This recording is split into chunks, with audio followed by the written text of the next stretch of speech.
Assalamualaikum warahmatullahi wabarakatuh. Perkenalkan, nama saya Maulida Sofia. Di sini saya sebagai tutor PAI di PKBM Sumber Kawaruh. Di sini saya akan membahas mengenai materi toharoh. Langsung saja ke pembahasannya. Oke, langsung saja kita masuk ke materi toharoh. Di sini saya akan membawa 4 pembahasan. Yang pertama, apa itu toharoh? Yang kedua, jenis toharoh. Yang ketiga, hukum toharoh. Dan yang keempat, manfaat dan hikmah toharoh. Langsung saja ke pokok bahasan pertama, yaitu pengertian toharoh. Toharoh berasal dari bahasa Arab, yaitu at-toharoh. Adalah istilah dalam Islam yang berarti bersuci dari najis dan hadas. Toharoh menurut bahasa artinya an-nadzafatu, yaitu bersih atau suci. Sedangkan menurut istilah yaitu toharoh adalah membersihkan diri, pakaian, dan tempat sholat dari najis dan hadas, sehingga diperbolehkan melakukan ibadah yang disyaratkan, harus dalam keadaan suci. Jadi, tadi apa? Toharoh berasal dari bahasa Arab, yaitu at-toharoh. Kemudian, toharoh menurut bahasa yaitu an-nadzafatu, yang artinya bersih atau suci. Menurut istilahnya, toharoh itu membersihkan diri, pakaian, dan tempat sholat dari hadas dan najis, sehingga bisa dipergunakan untuk ibadah. Next, ke jenis toharoh. Toharoh ini dibagi menjadi 2 jenis. Yang pertama, toharoh dari hadas, dan yang kedua, toharoh dari najis. Sekarang kita akan masuk ke toharoh dari hadas, atau bisa disebut dengan toharoh hukmi. Toharoh hukmi maksudnya adalah sucinya kita dari hadas, baik hadas kecil maupun hadas besar. Toharoh secara hukmi tidak terlihat kotorannya secara fisik. Jadi, toharoh secara hukmi ini kotorannya tidak nampak secara fisiknya, tidak terlihat. Bahkan, boleh jadi secara fisik tidak ada kotoran pada diri kita, namun tidak adanya kotoran yang menempel pada diri kita belum tentu dipandang bersih secara hukum. Bersih secara hukum adalah kesucian secara ritual. Jadi, toharoh ini tidak terlihat kotorannya karena toharoh dari hadas. Hadas itu tidak terlihat, namun harus dibersihkan secara ritualnya. Contohnya, ketika kita buang air kecil terlihat atau tidak kotorannya setelah kita buang air kecil? Tidak terlihat, namun secara hukumnya kita itu tidak dalam keadaan bersuci.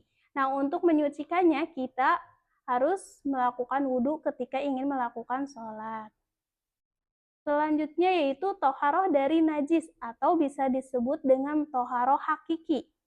Toharoh hakiki maksudnya adalah hal-hal yang terkait dengan kebersihan badan, pakaian, dan tempat sholat dari najis. Ingat, tadi itu dari hadas, sekarang ini dari najis. Boleh dikatakan bahwa toharoh hakiki adalah terbebasnya seseorang dari najis. Seorang yang sholat dengan memakai pakaian yang ada noda darah atau air kencing tidak sah sholatnya, karena dia tidak terbebas dari ketidaksucian secara hakiki. Nah, ketika kita hendak melakukan sholat, kemudian pakaian kita terkena darah atau tadi air kencing, sholat kita tidak akan sah karena di sini terdapat najis. Toharoh hakiki bisa didapat dengan menghilangkan najis yang menempel, baik pada badan, pakaian, atau tempat untuk melakukan ibadah ritual. Nah, tadi ketika kita akan melakukan sholat atau ibadah ketika ada najis, misalkan air kencingnya di tempat sejadah atau tempat sholat, berarti harus membersihkannya ketika ingin melakukan sholat. Langsung saja ke hukum toharoh. Hukum toharoh ada yang tahu hukumnya apa?